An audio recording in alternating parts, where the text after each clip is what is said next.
Hello everyone, मैं हूं शिवम द्विवेदी और आप देख रहे हैं अपना पसंदीदा चैनल ज्ञानोदय के गुरुजी। ये हमारा कर्ण बैच और इस कर्ण बैच में हम लोग पढ़ रहे हैं 11th क्लास के फिजिक्स और 11th क्लास की मैथ। 11th क्लास के फिजिक्स का ये है चैप्टर नंबर 2 जिसका नाम है मात्रक एवं मापन, यूनिट एंड मेजरमेंट, और इसका ये है लेक्चर नंबर 4। और इस लेक्चर नंबर 4 में आज हम लोग पढ़ेंगे विमाओं के उपयोग। इससे पहले हमने आपको 3 वीडियो दिए हैं जिसमें हमने आपको कुछ महत्वपूर्ण विमाएं और साथ ही साथ विमा के कुछ उपयोग भी बता दिए थे।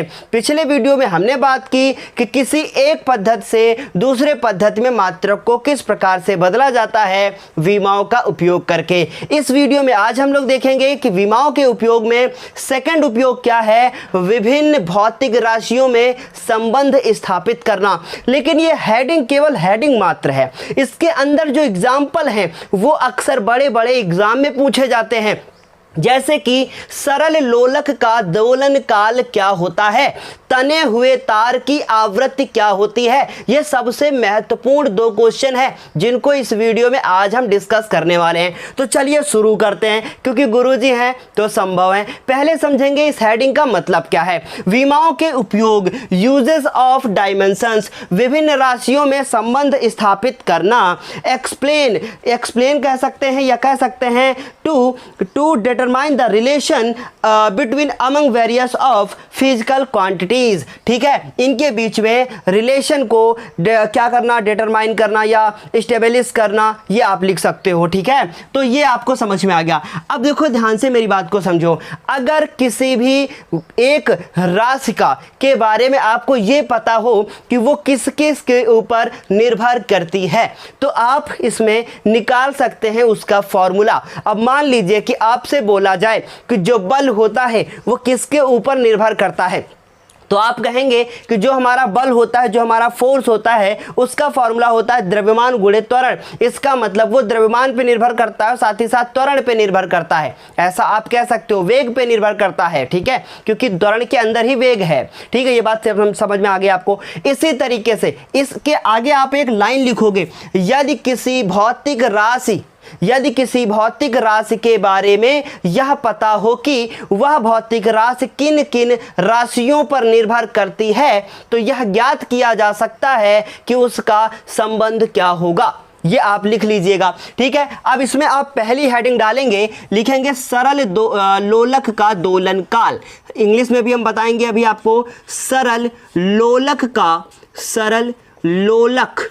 अब लोलक क्या होता है मैं बताऊंगा, इसे पेंडुलम कहते हैं। सरल लोलक का दोलन काल। ठीक है, तो मेरी बात ध्यान से सुनना, सरल लोलक का दोलन काल। ठीक है, तो अब ये जिसको भी नहीं पता है कि इसका इंग्लिश में क्या होगा तो वो लिखेगा कि लिखेंगे कि the example of time period of simple pendulum, या लिख सकते हैं time period of simple pendulum. Pendulum क्या होता है? ठीक है, आपने देखा होगा कि एक घंटा घड़ी आती है। ठीक है, उसमें क्या होता है, इस प्रकार से ऐसे ऐसे वो क्या होती रहती है, टन टन टन ऐसे होती रहती है। इसको क्या बोलते हैं, ये होता है हमारा क्या, पेंडुलम। ठीक है, तो ये पेंडुलम जो होता है इसका जो है दोलन काल क्या होता है, इसके दोलन में कितना समय लगता है ये फाइंड करना है। समझ में आ गई बात? तो ये किसके ऊपर निर्भर करेगा, ये बहुत जरूरी है। तो चलिए इसके आगे लिखते हैं। ठीक है, ध्यान से सुनिएगा। लिखेंगे कि हम जानते हैं कि, ठीक है, हम जानते हैं कि, या नहीं जानते हैं तो कोई बात नहीं, हम जानते हैं हटा दो, लिख लो सरल लोलक का दोलन काल मतलब टाइम पीरियड, इसको टी से लिखेंगे, कैपिटल टी। सरल लोलक का दोलन काल कैपिटल टी। ठीक है, निम्न राशियों पर निर्भर करता है। निम्न राशियों पर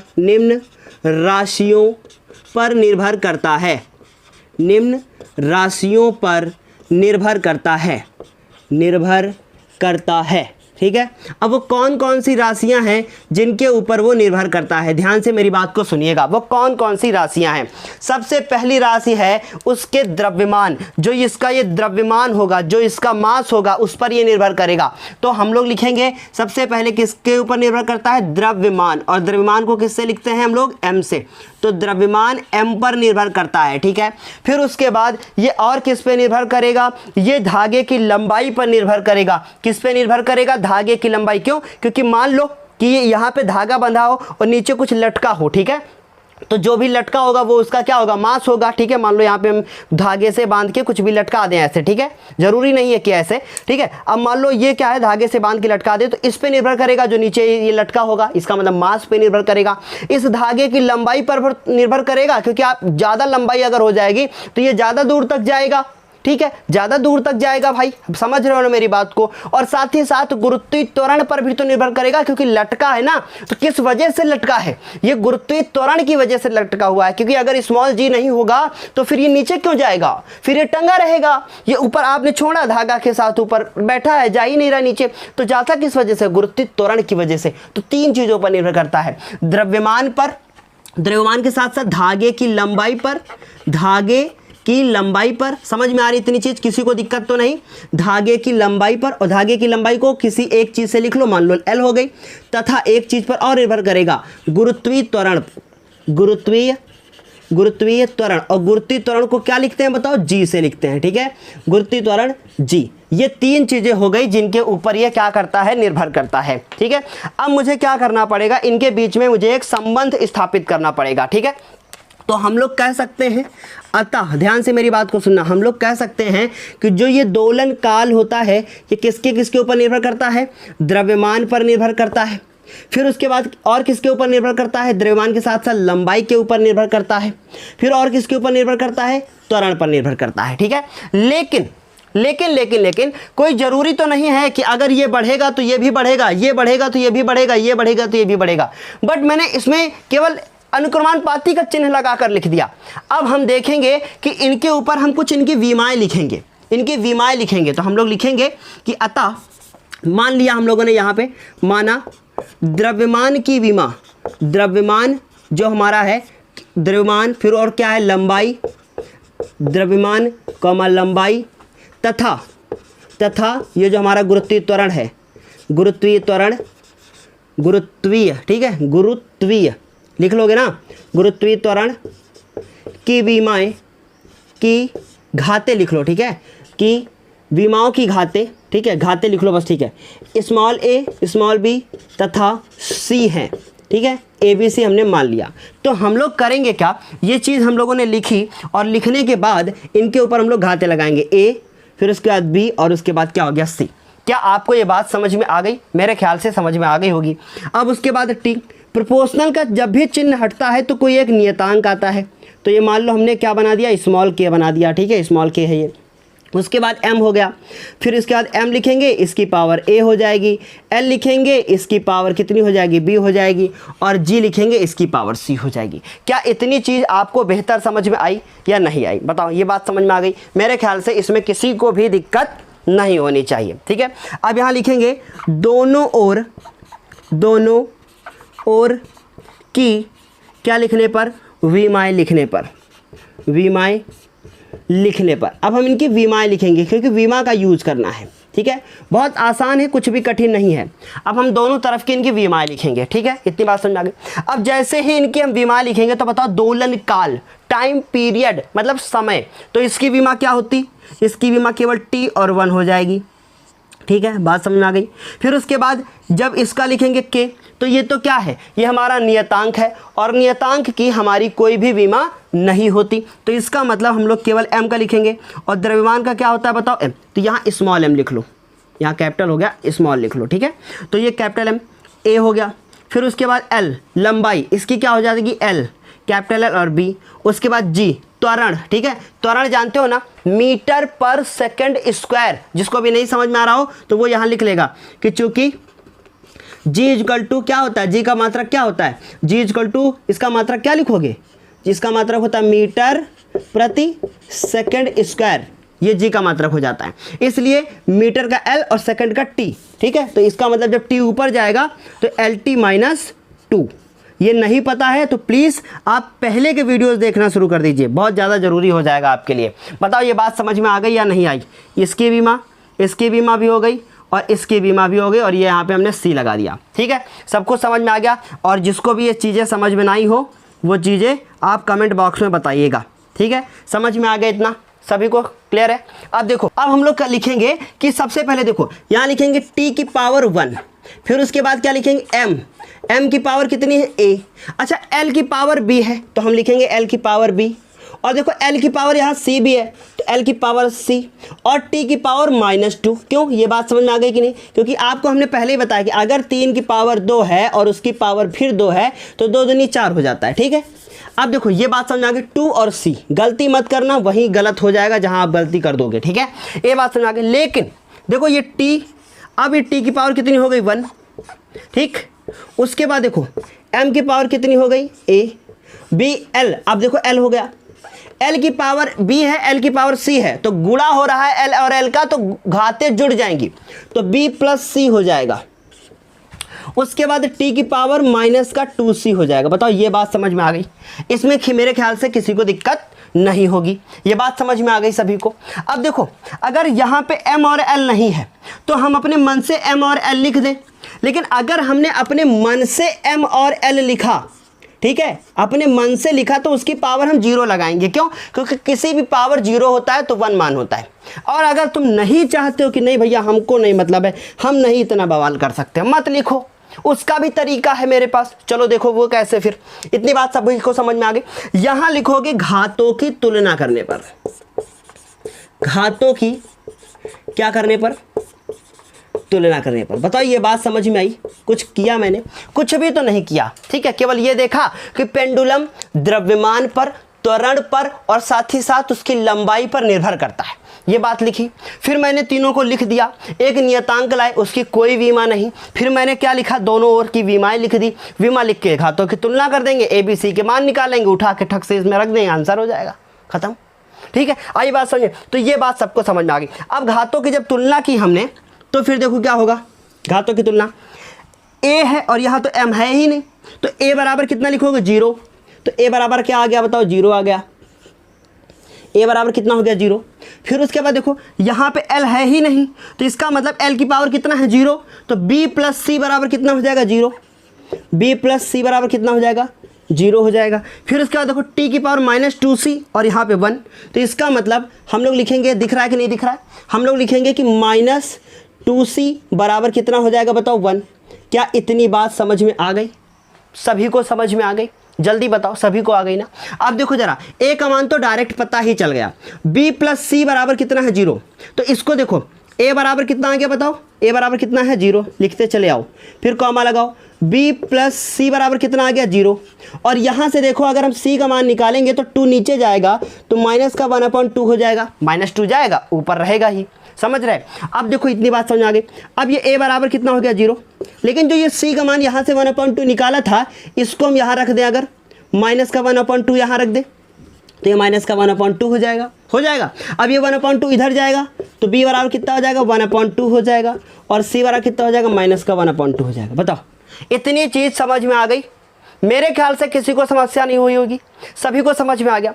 अब इन a, b और c, इन तीनों के मान उठाकर ऐसी जगह पर रखेंगे जहां से सारी वैल्यू आ जाए। कहां रख देंगे? हम इसमें रख देंगे, इस जगह पर हम लोग इसकी वैल्यू रख देंगे जो ये लिखा हुआ है, ये। ठीक है, तो इसको समीकरण नंबर क्या मान लो? 1। ठीक, हम लोग लिखेंगे a, b व c के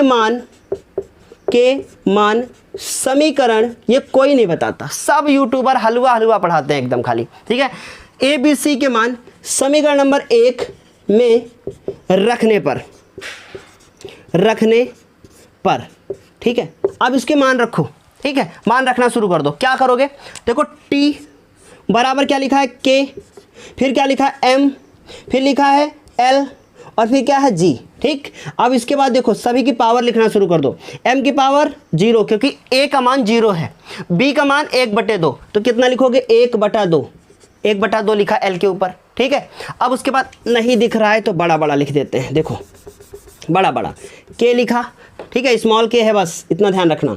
m की पावर 0, l की पावर 1/2, कैसा 1/2 प्लस का, फिर उसके बाद l के बाद क्या है g की पावर माइनस का 1/2। समझ में आगे बात। किसी की पावर अगर 0 होती है तो उसका मान 1 होता है, किसी की पावर अगर 0 होती है तो उसका मान कितना होता है, उसका मान कितना होता है, 0 का मान 1 होता है। तो इसका मतलब क्या हो जाएगा, t हो जाएगा, उसके बाद k हो जाएगा और m तो गायब हो गया, l की पावर 1/2 हो गया और ये g जो है वो नीचे आ जाएगा क्योंकि पावर माइनस में है, ठीक। और किसी की पावर अगर अंडर रूट में है, 1/2 लिखी है तो इसका मतलब वो अंडर रूट में है, तो इसका मतलब l और g इन दोनों की पावर 1/2 ऐसा मैंने लिख दिया, ठीक है, इन दोनों की पावर। अब दोनों की पावर है तो इसका मतलब हम लोग क्या कर सकते हैं, अंडर रूट लगा सकते हैं, l/g। यही है हमारा क्या, मेन आंसर। बताओ ये चीज़ समझ में आ गई, ये चीज़ समझ में आ गई, क्लियर है, आई समझ में, समझ में आया इतना। ये था कुछ बवाल जो सरल लोलक का दोलन काल है। क्या किया मैंने, एक बार मेरी मुंह सुनना। मैंने सबसे पहले लिखा सरल लोलक का, 1 सेकंड में पूरा, मतलब 1 मिनट कहो यार, सेकंड मत कहो, कहा मैंने कि सरल लोलक का दोलन काल 3 बातों पर निर्भर करता है। पहली बात, वो द्रव्यमान पर निर्भर करता है, ये इसका द्रव्यमान जो नीचे लटका होगा ये, ठीक है, ये जो लटका होगा इस पे निर्भर करेगा। उसके बाद वो इसकी डोरी की लंबाई पर निर्भर करेगा और तीसरी चीज वो निर्भर करेगा गुरुत्वीय त्वरण पे, तभी तो नीचे लटका है। केवल 3 बातें। फिर मैंने लिखा कि T प्रोपोर्शनल m की पावर a l की पावर b इंटू g की पावर c। फिर मैंने प्रोपोर्शनल का सिंबल हटाया, लिखा k, और k लिखने के बाद मैंने दोनों पक्षों की विमाएं लिख डाली। और उसके बाद जब दोनों पक्षों की विमाएं लिखी, m के लिए m का यूज किया, t के लिए t का यूज किया, साथ ही साथ g के लिए LT-2 का यूज किया। देख लीजिए आप लोग यहाँ पे रटा है एकदम। इतनी बात समझ में आ गई। जब मैंने इतना लिख लिया फिर मैंने क्या किया, फिर मैंने इधर और इधर दोनों पक्षों में घातों की तुलना कर दी। दोनों पक्षों में घातों की जब मैंने तुलना कर दी तो a बराबर 0 आया, b बराबर 1/2 आया और c बराबर -1/2 आया। ये बात समझ में आई। इन सारी को वैल्यू को उठा के समीकरण नंबर 1 में रखा। समीकरण नंबर 1 में जैसे ही मैंने तीनों वैल्यू को रखा तुरंत हमारे पास ये वाला समीकरण मिला, और जो ये वाला समीकरण मिला उसी से नीचे ये मिल गया। अतः सरल लोलक का दोलन काल T = K और √L/G होता है। बस यही है। ये आपको BSc 3rd ईयर तक मिलेगा। जब मैं BSc फाइनल ईयर में था तब मैंने इसको पढ़ा था। अब समझ लो आप 11th क्लास की चीज झलक दिखाकर आपको सीधे टारगेट वहीं पे लेके जाएंगे। समझ में आया हो तो जल्दी से स्क्रीनशॉट ले लो। तो देखेंगे कि किसी तने हुए तार की आवृत्ति कितनी होती है। तो हेडिंग डालेंगे तने हुए तार की आवृत्ति, तार की आवृत्ति, ये हम लोग हेडिंग डालेंगे, ठीक है। और जो इंग्लिश मीडियम में बच्चे हैं वो क्या लिखेंगे, फ्रीक्वेंसी ऑफ आ स्ट्रेच्ड, आप स्ट्रिंग लिख सकते हो या फिर वायर लिख सकते हो, ठीक है। तो frequency of the stretched wire यही लिख कर आएगा आपके पेपर में, ठीक है। कोई भी जो एक वायर होता है, कोई भी जो एक तार होता है वो किस पे निर्भर करेगा, ध्यान से देखो। सबसे पहले इस तार की लंबाई पे निर्भर करेगा, ठीक है, इस तार की लंबाई पे निर्भर करेगा। उसके बाद इस तार का जो मास कितना है उस पे निर्भर करेगा, लेकिन प्रति एकांक द्रव्यमान पे निर्भर करेगा। अर्थात जो हमारी लेंथ होगी वो प्रति एकांक मतलब unit length, mass of unit length पे जो है डिपेंड करेगा। और उसके बाद साथ ही साथ इधर से कितना खींचा जा रहा है, उधर से कितना खींचा जा रहा है, जितना खींचा जाएगा उतना ही तना होगा। इसका मतलब फोर्स पे भी ये निर्भर करता है। समझ में आई बात। 3 बातों पर निर्भर करता है। तो सबसे पहले तो लिखेंगे कि किसी तने हुए तार, क्या लिखेंगे, सबसे पहले लिखेंगे किसी तने हुए तार की आवृत्ति, किसी तने हुए तार की आवृत्ति किससे लिखा जाता है, n से। किस पे निर्भर करेगी, तार पर लगने वाले तनाव, ठीक है, वाले तनाव बल टेंशन फोर्स, ठीक है, तनाव बल F।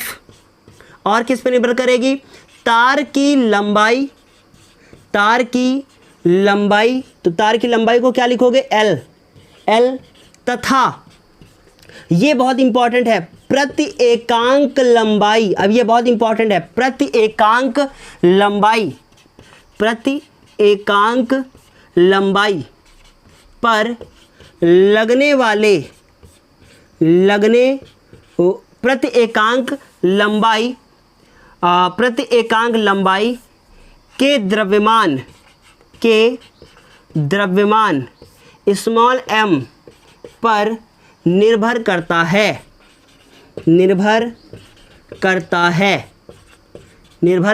ठीक है, ये बात समझ आ गई। प्रति एकांक बहुत इंपॉर्टेंट है, यूनिट लेंथ ऑफ मास। ठीक है, चलो देखो, तो इसका मतलब जो हमारी आवृत्ति होगी n, वो किस पे निर्भर करेगी? सबसे पहले वो निर्भर करेगी बल पर, और बल के बाद वो निर्भर करेगी लेंथ पे, और प्रति एकांक लंबाई, द्रव्यमान जो है वो प्रति एकांक लंबाई का है। इतना ध्यान रखना, यही गलती होती है हमेशा। ठीक है, तो ये हटेगा तो क्या आएगा? एक नियतांक आएगा। तो मैंने अभी देखो ऊपर जगह छोड़ी है, ये मत सोचो अभी कुछ लिखेंगे नहीं, वहाँ लिखेंगे हम, परेशान मत हो। F हो गया, फिर उसके बाद L हो गया और M हो गया। अब हम लोग यहाँ लिखेंगे कि माना जो ये तनाव बल है, तनाव बल F, उसके बाद लंबाई L तथा तीसरी चीज कौन है? प्रति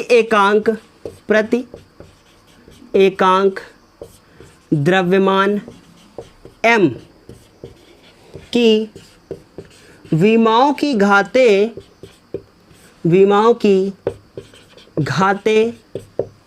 कितनी हो गई? A, B व C हैं, ऐसा मुझे मानना पड़ेगा। तो हम लोग यहाँ पे लिखेंगे ABC। क्या लिखेंगे? ABC। यहाँ लिखेंगे A, यहाँ लिखेंगे B और यहाँ लिखेंगे C। तो यहाँ पर भी A, यहाँ पर भी B और यहाँ पर भी C। अब हम लोग लिखेंगे कि दोनों पक्षों की विमाएं लिखने पर क्या करेंगे? दोनों पक्षों की विमाएं। तो लिखेंगे दोनों पक्षों की विमाएं लिखने पर। ठीक है, अब दोनों पक्षों की विमाएं, और बल की विमा क्या होती है? MLT-2। अच्छा, ये है आवृत्ति। देखो आवृत्ति बराबर आपने पढ़ा था 1/T, 1 आवर्तकाल। तो इसका मतलब ये 1 कितना हो जाएगा? T। ठीक है, सॉरी 1/T, तो हाँ ऊपर जाएगा -1, तो डायरेक्ट लिख दो T की पावर -1 आवृत्ति की विमा। ठीक, उसके बाद K की कोई विमा है नहीं, विमाहीन राशि है, नियतांक होता है। तो MLT-2 ये बल की हो गई, लेकिन A लिखना मत भूलना। ठीक, उसके बाद देखो L की वैल्यू कितनी हो गई? वही रहेगी, लंबाई है। लेकिन यहाँ ध्यान देना है, ये प्रति एकांक लंबाई है। तो प्रति एकांक लंबाई के द्रव्यमान का मतलब द्रव्यमान बटे लंबाई, याद रखना, द्रव्यमान बटे लंबाई।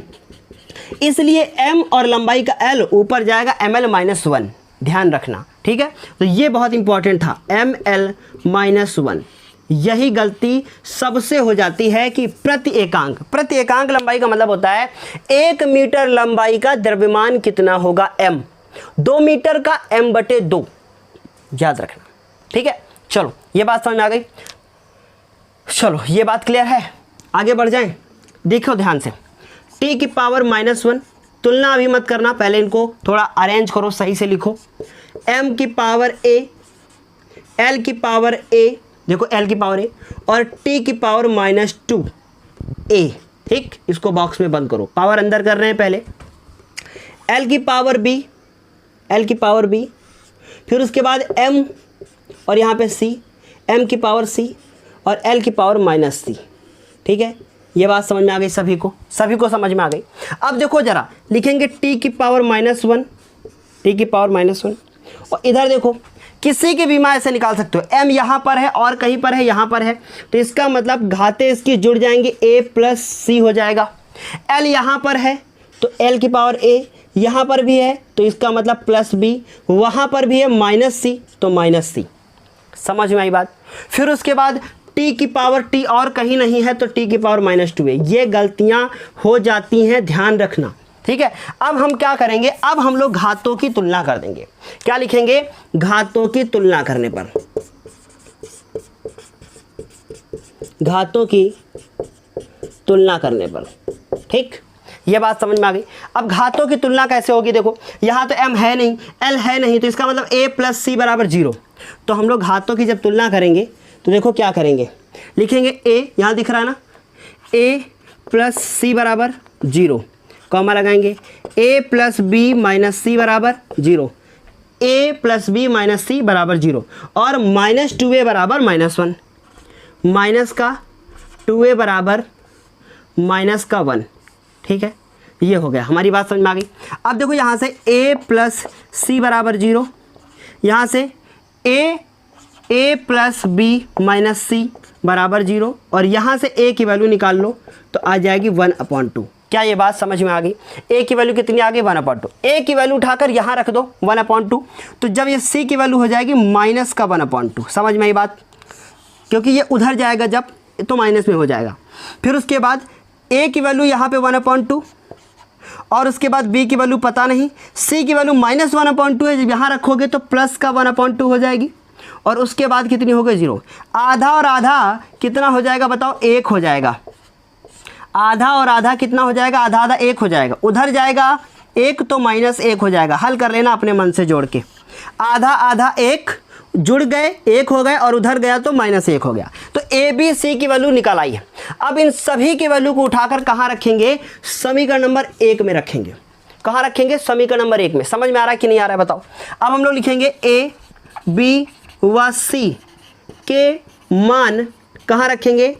समीकरण नंबर 1 में। 1 में रख दो समीकरण नंबर 1 में।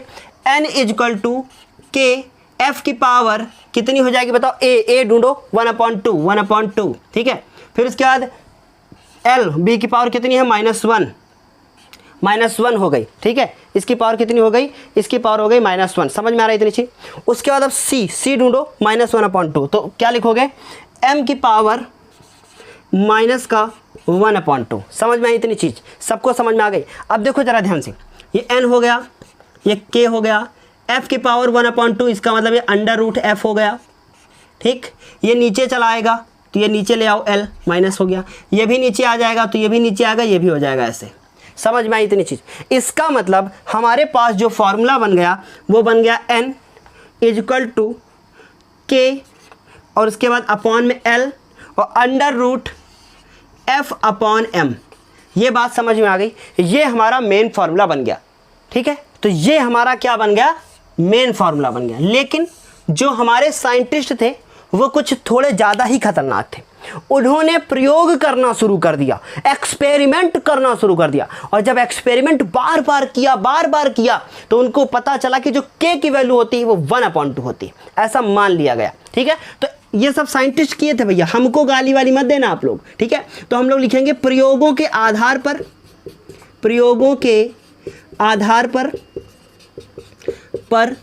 k बराबर 1/2 रखने पर। ठीक है, अब देखो जरा, n = k की जगह पर 1/2 और l हो गया, और उसके बाद फिर √f/ क्या हो गया? m हो गया। यही मेरा क्या हो गया? एक तने हुए तार की क्या हो गई? आवृत्ति हो गई। क्या इतनी बात समझ में आई? आ गई हो तो जल्दी से स्क्रीनशॉट ले लो। ठीक है, स्क्रीनशॉट ले लो, ताकि मैं कुछ 2-3 मिनट में और अभी एक्स्ट्रा बताऊंगा। अभी खत्म नहीं हुआ है। ठीक है, अभी हम लोग कुछ पढ़ेंगे कि इनके विमाओं की सीमाएं क्या है, क्योंकि अच्छाइयाँ तो पढ़ ली हमने, अब बुराइयाँ भी पढ़ लो। वही तो पेपर में आता है। अच्छाइयाँ सब लोग लिख लेते हो, मेरी क्या अच्छाइयाँ है सबको पता है, पर मेरी बुराई क्या है ये किसी को नहीं पता। ठीक है, बात समझ में आई ना? तो इसलिए जल्दी से स्क्रीनशॉट ले लो, अभी तक ना लिया हो तो, ताकि मैं इसको पहले 1 सेकंड में एक्सप्लेन करूं, और एक्सप्लेन करने के बाद फिर आगे मैं बताऊं। ठीक है, चलो अब देखो जरा, ले लिया होगा आपने इसको। मैंने क्या किया पहले? ठीक है, मैंने एक वायर लिया, ये वायर लिया, वायर। ठीक है, इस वायर में मैंने बताया कि इस तने हुए तार की जो फ्रीक्वेंसी होगी वो 3 बातों पर निर्भर करेगी। फर्स्ट, इस तनाव बल, टेंशन फोर्स पे ये डिपेंड करेगी। दूसरी चीज मैंने बताया कि ये एकांक द्रव्यमान पर निर्भर करेगी, मास पर निर्भर करेगी। और तीसरी चीज मैंने बताई कि ये इसकी लेंथ पर निर्भर करेगी, लंबाई पर निर्भर करेगी। इसका मतलब किसी भी तने हुए तार की आवृत्ति, जिसको हम लोग कहते क्या है, फ्रीक्वेंसी, वो 3 बातों पर निर्भर करती है। पहली बात है इसके तनाव जो है बल के बारे में निर्भर करेगी, टेंशन फोर्स पे डिपेंड करेगी। दूसरी चीज इसकी लेंथ कितनी है उसके ऊपर डिपेंड करेगी। और तीसरी चीज ये डिपेंड करेगी एम पर और एफ पर, और इस तार की लंबाई कितनी है उस पर निर्भर करेगी।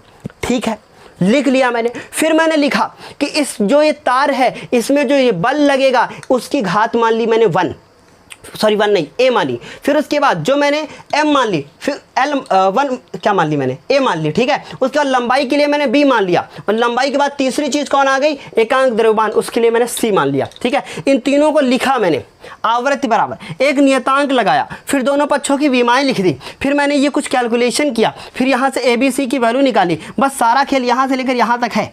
ठीक है, ए बी सी की वैल्यू निकाली, ये आया। इसके बाद मैंने वो लिखा प्रयोगों के आधार पर। ये बात समझ में आ गई, सब कुछ समझ में आ गया। अब देखो इनके कुछ पॉइंट्स हैं, हेडिंग डाल लोगे, लास्ट हेडिंग है, उसके बाद विमा का काम खत्म। विमा हमारी ज़िंदगी से चली गई, दफन हो गई। जैसे नेमू मेरी ज़िंदगी से चली गई वैसे ही ये विमा चली गई। ठीक है, चलो नेमो, मैं तुम्हें इतना फेमस बना दूंगा ना, एक दिन तुम हमारा नाम जरूर लोगी। चलो देखो, लिखो विमाओं की सीमाएं। ठीक है, सीमाएं मतलब लिमिटेशंस क्या है, क्या क्या लिमिटेशंस हैं, ये आपसे एग्जाम में पूछा जाता है। सबसे पहली चीज, इससे किसी सूत्र में उपस्थित विमाहीन नियतांक का मान नहीं ज्ञात किया जा सकता। ठीक है, तो पहली इसकी जो लिमिटेशन थी, किसी सूत्र में उपस्थित। भैया देखो, कमी निकालने वाले बहुत होते हैं, अच्छाइयाँ कोई नहीं देखता, और 2-4 डिसलाइक आ चुके होंगे क्योंकि उनको बुराइयाँ दिख गई होंगी। हम जानते हैं, पता है हमको, बेशक हमारे अंदर सब अच्छाइयाँ हैं, बुराइयाँ हैं, सब कुछ है, हर इंसान के अंदर कुछ कुछ होता है, पर आपके देखने का नज़रिया कैसा है उस पर डिपेंड करता है। क्योंकि अगर अच्छाइयाँ ढूंढोगे तो अच्छाइयाँ नजर आएंगी, बुराइयाँ ढूंढोगे तो बुराइयाँ नजर आएंगी। अब ये आपका नज़रिया कैसा है उस पर डिपेंड करता है। अगर आप मेरे बारे में गलत सोचते हो तो बुराइयाँ नजर आएंगी, आप मेरे बारे में अच्छा सोचते हो तो अच्छाइयाँ नजर आएंगी। ठीक है, तो समझ में आई बात। किसी सूत्र में उपस्थित विमाहीन, विमा जिसकी विमा ना हो, विमाहीन नियतांक का मान, मतलब इतना सब कुछ विमा से पता चला वो कुछ नहीं, नियतांक का मान नहीं पता चला वो कमी हो गई। तो किसी सूत्र में उपस्थित विमाहीन नियतांक का मान नहीं ज्ञात कर पाए। अभी जो 1/2 देख रहे थे ना वो प्रयोगों पे था। विमाहीन नियतांक का मान नहीं ज्ञात किया जा सकता, ज्ञात किया जा सकता है, ये इनकी पहली कमी थी। ठीक है, दूसरी कमी क्या है, दूसरी कमी भी बताएंगे। विमाओं से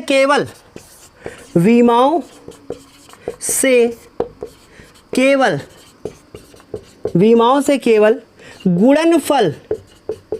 गुणनफल वाली राशियों, अब ध्यान से समझना, राशियों के सूत्र ही स्थापित किए जा सकते हैं, इसका क्या मतलब हुआ, इसका ये मतलब है केवल ये बता सकते हैं भैया F बराबर M होता है, ठीक है, W बराबर F इंटू D होता है, लेकिन ये नहीं बता पाएंगे कि U इक्वल टू गति के नियम नहीं, गति के समीकरण। क्या बता सकते हैं, V equal to U plus AT, इसके ऊपर ये नहीं बता सकते। मतलब जोड़ने घटाने वाले नहीं बता पाएंगे, खाली गुणा करने वाले बता पाएंगे। तो हिम्मत मत करना इनको सॉल्व करने की, नहीं कर पाओगे, जोड़ने घटाने में फेल हो गए थे बीमा वाले। ठीक है, तो चलो क्या लिखेंगे, स्थापित किए जा सकते हैं, जोड़ने व घटाने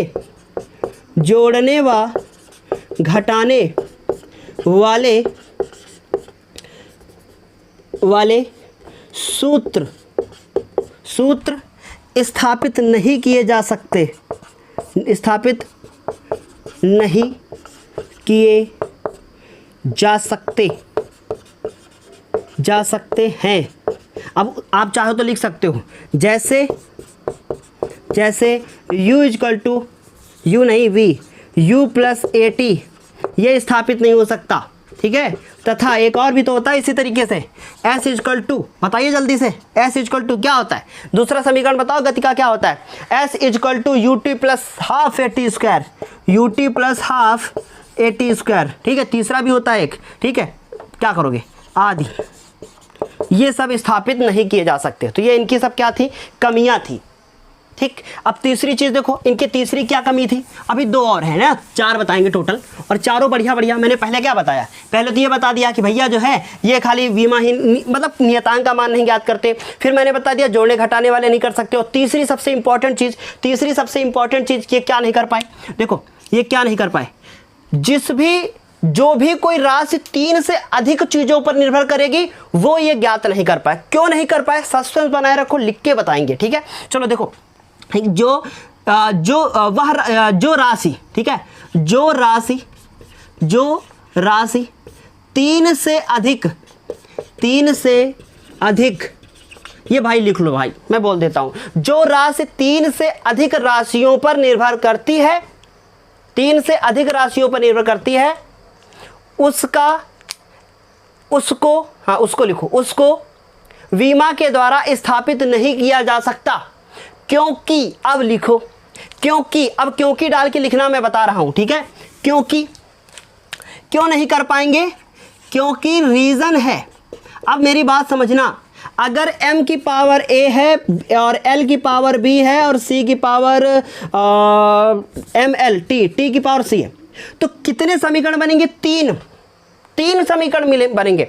और याद रखो, किसी भी समीकरण को सॉल्व करने के लिए जितने इसमें टर्म होने चाहिए, मतलब अगर आपसे कहा जाए कि इसको सॉल्व करके दिखाओ, इन दोनों समीकरणों को सॉल्व करके दिखाओ, कभी जिंदगी में तुम सॉल्व नहीं कर सकते हो, लिख के रख लो, क्योंकि 3 कांस्टेंट आए तो 3 हमारी इक्वेशन होनी चाहिए, और इसमें मिनिमम 3 बनेंगे, तो 3 से ज़्यादा वालों को स्थापित नहीं कर पाएंगे। नहीं समझ में आई मेरी बात, फिर से सुनो, इसमें 3 कांस्टेंट है ए बी सी, अगर हम ये कह दें कि हाँ लो अब इसको सॉल्व करके दिखाओ तो कर लोगे, 3 इक्वेशन होनी चाहिए मिनिमम। अगर 4 बना दी गई तो कैसे सॉल्व करोगे, समझ में आई मेरी बात, तो इस तरीके से ये नहीं हो पाएगा, तो इसलिए यही रीजन है। तो इसका आंसर आप क्या लिखोगे, मैं बोल देता हूं, साफ साफ लिख लो, यदि कोई भौतिक राशि 3 से अधिक राशियों पर निर्भर करती है तो उनके बीच इस रीति से संबंध स्थापित नहीं किया जा सकता, क्योंकि m, l व t की घातों को सम करने पर केवल 3 ही समीकरण बनते हैं, और उनसे 3 घातों के मान ही ज्ञात किए जा सकते हैं, यही रीज़न है, ठीक है। तो ये तीसरा हो गया। अब चौथा देखो, लिखो विमा से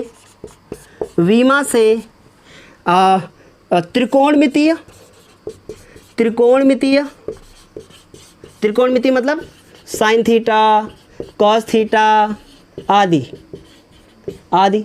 हुआ, लघुगणकीय जैसे कि लॉग ए, लॉग बी, है ना, लॉग ए आदि, तथा चर घातांकीय